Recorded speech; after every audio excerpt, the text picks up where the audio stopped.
Well,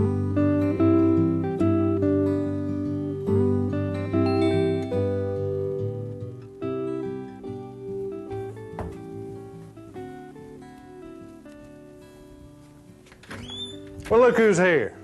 Hello, Lee. Hey, Jeff. Nice to see you. Hey, I sure appreciate you coming by today. I hear you got an excellent recipe for venison jerky. I sure have.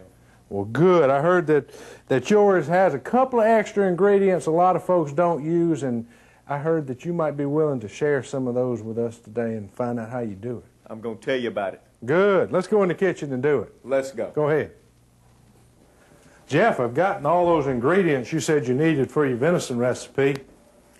You know, Lee, this recipe is very similar to the one in our wildlife cookbook. Cooking Alabama Wild Game. Y'all got that in your county office? That's the one.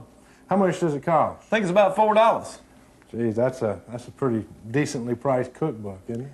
We've sold more of those things than you can imagine. You know, there are a couple of venison jerky recipes in that cookbook, like you mentioned. In fact, there's one that I put in there. And yours is real close to mine, but you got a couple of additions, I think, that make yours a little special. A couple of little secret ingredients. How do we get started? First of all, we've got a real fine piece of meat here that's free of fat. It's cut from the round of the deer. It's a little bit hard, Lee. I think we're going to need to thaw it a little bit before we can slice it. That's one thing I forgot to do is thaw this out. I'll put this in the microwave and defrost it for a couple minutes. I think what I'll do is just thaw it out slightly so it's not completely thawed, and that way it'll be easier to cut it up into strips like you want to for your venison. Let's thaw it out for about 2 minutes there.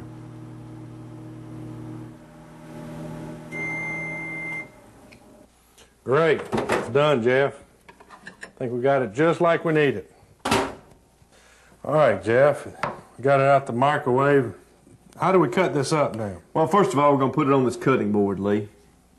And we want to remember to make the slices with the grain of the meat. Now, I like to make my slices about 1/4 of an inch thick, the full length of the roast. I got you. If you slice it any thicker, what happens? It'll take longer to dry, and we don't want to do that. This is slicing very well. And we'll get a nice full piece here. Yeah, I can see why being slightly frozen helps. It keeps it where you can slice it up into a thinner section, doesn't it? Exactly.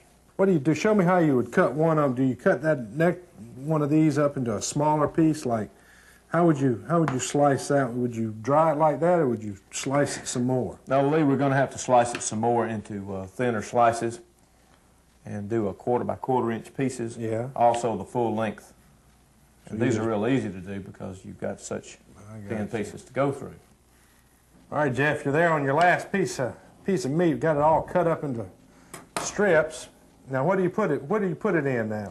Lee, we're going to take this and put it in a bowl. It doesn't matter what type of bowl to put our sauces for marination.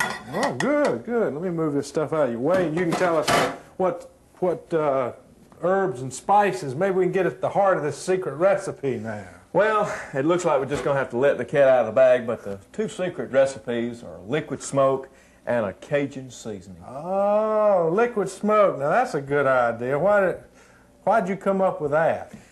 Well, Lee, you know, our forefathers used smokehouses. As I look out, I don't see a smokehouse in your backyard. No, I've been meaning to build one, but I don't have one yet. So we've got